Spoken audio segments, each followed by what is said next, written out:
Hello everyone, welcome to Sharmistha cooks. এবার কলকাতায় বেশ জমিয়ে ঠান্ডা পড়েছে, আর রবিবারের সকালে একটা খুব সহজে বানিয়ে ফেলার মতন ব্রেকফাস্ট রেসিপি শেয়ার করব আজকে বানাবো উপমা। এই উপমা বানানোর পদ্ধতিটা আশা করি আপনাদের ভালো লাগবে। যারা নতুন বন্ধুরা এই চ্যানেল দেখছেন তারা অবশ্যই সাবস্ক্রাইব করবেন, আর সবাই আমার ভিডিওগুলো ভালো লাগলে অনেক অনেক করে শেয়ার করে দেবেন। কাজের চাপ থাকার জন্য এভরি উইকে হয়তো নতুন ভিডিও নিয়ে আসতে পারছি না, কিন্তু সুযোগ পেলেই আপনাদের জন্য নতুন নতুন এবং ভালো ভালো ভিডিও নিয়ে আসব। অবশ্যই কমেন্টস করবেন, লাইক করবেন, শেয়ার করবেন আর সঙ্গে থাকবেন। তাহলে চলুন আর দেরি না করে বানিয়ে ফেলি উপমা। উপমা রান্না করতে চলে এসেছি। এখানে সমস্ত ইনগ্রেডিয়েন্টস আছে, রান্না করতে করতে দেখাবো। আর এটা হলো মেন ইনগ্রেডিয়েন্টস, যেটা হলো সুজি। আমি 250 গ্রাম সুজি নিয়েছি। প্রথমে একদম শুকনো কড়াইয়ে সুজিটাকে আমি একটুখানি নেড়ে চেড়ে নেব, যাতে একটু রোস্টেড হয়ে যায়। কারণ কাঁচা সুজি দিয়ে করলে, একদম র সুজিটা দিয়ে করলে একটু গন্ধ লাগে, সেই জন্য হালকা করে একটু শুকনো কড়াইয়ে নেড়ে নেবো। এখানে কিন্তু আমি তেল অ্যাড করিনি এখনো।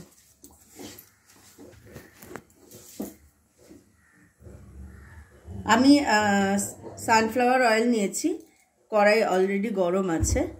এখানে আমি একটু দিয়ে দিচ্ছি তেল। এখানে 3 টিস্পুন তেল নেওয়া আছে। এখানে তেলটা গরম হলে আমি পরের স্টেপে যাব।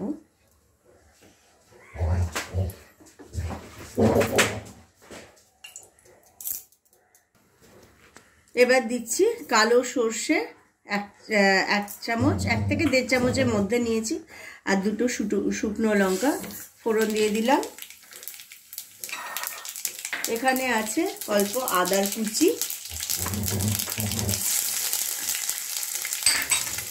হালকা করে নেড়ে নেব। ফ্লেমটা একদম কমিয়ে দিচ্ছি। আমি একটু ছোলার ডাল ভিজিয়ে রেখেছিলাম, নিয়ে জল ঝরিয়ে নিয়েছি, সেটাও ফোড়ন হিসেবে দিচ্ছি।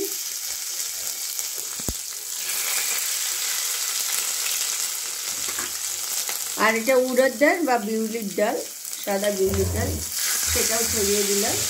এটা খানিকক্ষণ ভিজিয়ে রেখে জল ঝরিয়ে নিয়েছি। এটা দিলে একটু টেস্টটা ভালো হয়,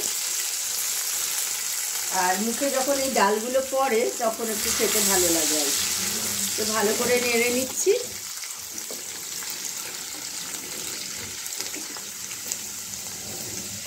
এবার দিয়ে দিচ্ছি ব্রোকেন ক্যাশিউ। এখানে 20 গ্রাম মতন ক্যাশিউ নাটস দিয়েছি, মানে কাজু বাদাম। আর দিচ্ছি কিশমিশ,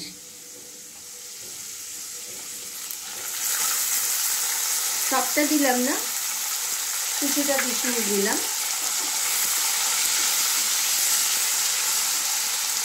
এবার দিয়ে দিচ্ছি চপড অনিয়ন। এখানে একটা বড় সাইজের পেঁয়াজ আমি কেটে চপ করে নিয়েছি, সেটাকে আমি দিয়ে দিলাম।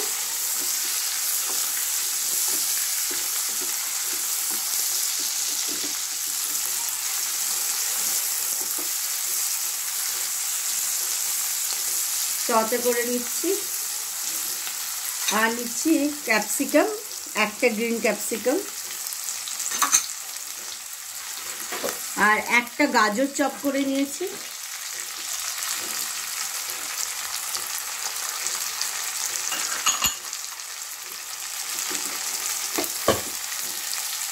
একটা গাজর চপ করে নিয়েছি। আর আমার রান্না দেখতে চলে এসেছে আমার পাবলু সোনা। এই যে আমার পাবলু সোনা আমার রান্না দেখতে চলে এসেছে। হ্যাঁ, আমি রান্না করলেই আমার পাবলু সোনা রান্না দেখতে চলে আসে। ওকে অনেক ভিডিওতেই দেখা যায়। ভালো করে এগুলো নেড়ে চেড়ে নেব।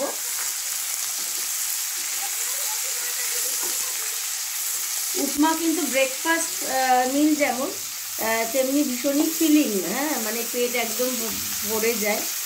আর উপমার সাথে আমি ওই গ্রিন চাটনি যেটা হয় আর কি, গ্রিন চাটনি কিংবা ধোসার যেটা হোয়াইট চাটনি, সেটা দিয়ে সার্ভ করলে আরও ভালো লাগে খেতে। দিয়ে দিলাম। এবার দিয়ে দিচ্ছি একটু গ্রিন কড়াইশুঁটি।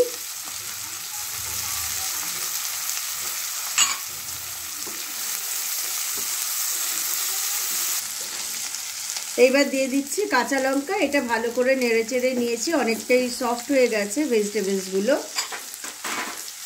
কাঁচা লঙ্কা দিয়ে দিলাম। এখানে আমি 4টে কাঁচা লঙ্কা চপ করে নিয়েছি। এইবার আমি দিয়ে দিচ্ছি একটু লবণ, দিয়ে দিচ্ছি মানে সল্ট দিলাম।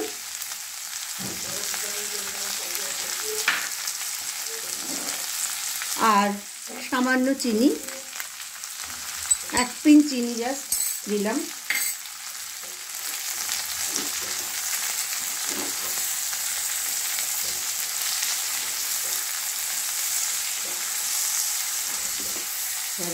হ্যাঁ, কারি পাতাটা আমি আগে দিইনি, সেই জন্য কারি পাতাটা দেওয়ার জন্য আমি ভেজিটেবলসগুলো কড়াইয়ের এক পাশে সরিয়ে নিয়েছি, নিয়ে কারি পাতাটা অ্যাড করে দিচ্ছি।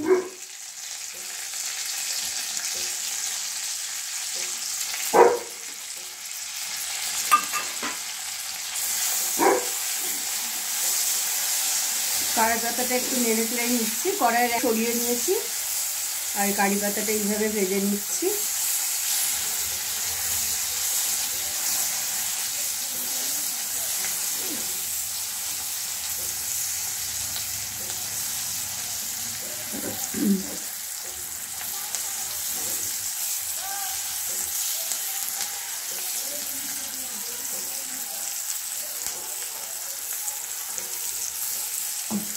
এবার সব কিছুর সঙ্গে মিশিয়ে দেব কারি পাতা।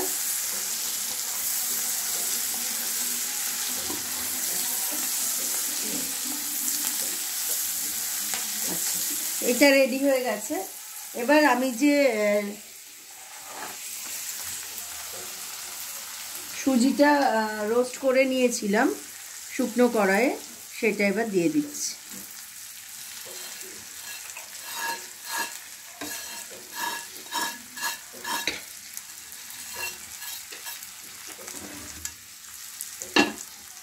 দিয়ে দিলাম।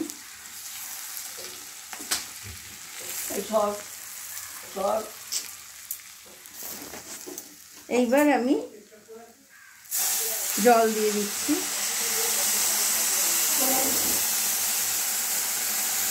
আমার এই কাপটার পুরো 1 কাপ জল দিয়েছি, কারণ সুজি অনেকটা জল টেনে নেয়।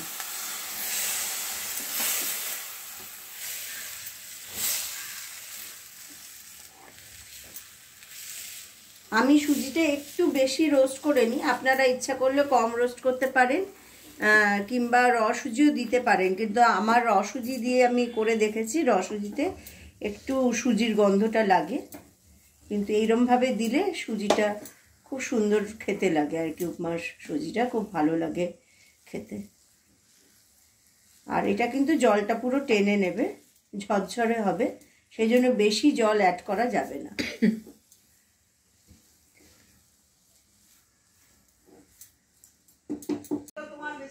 আমার উপমা হয়ে গেছে, আমি ফ্লেমও এখন অফ করে দিয়েছি। একদম সুন্দর ঝরঝরে উপমাটা হয়ে গেছে।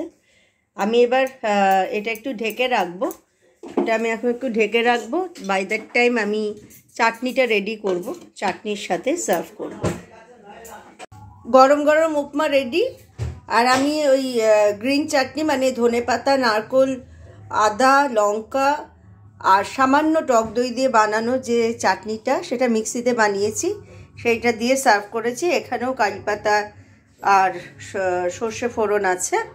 আর উপমাটা দেখুন, আমি একটু সুজিটা রোস্ট করে নিয়েছি, নানা রকম কালারফুল ভেজিটেবলস দিয়েছি, তাই এরকম লাগছে কালারটা। আর আপনারা যদি হালকা করে সুজি রোস্ট না করেও খেতে চান, সেটাও খেতে পারেন, বাট এইরকম উপমা খেতে ভীষণ ভালো লাগে। হোপ আপনাদের ভালো লাগলো। ভিডিওটা ভালো লাগলে অনেক অনেক করে শেয়ার করে দেবেন। আবার ফিরে আসবো নতুন ভিডিও নিয়ে। সবাই ভালো থাকবেন। আবার দেখা হবে। Till then take care and bye by.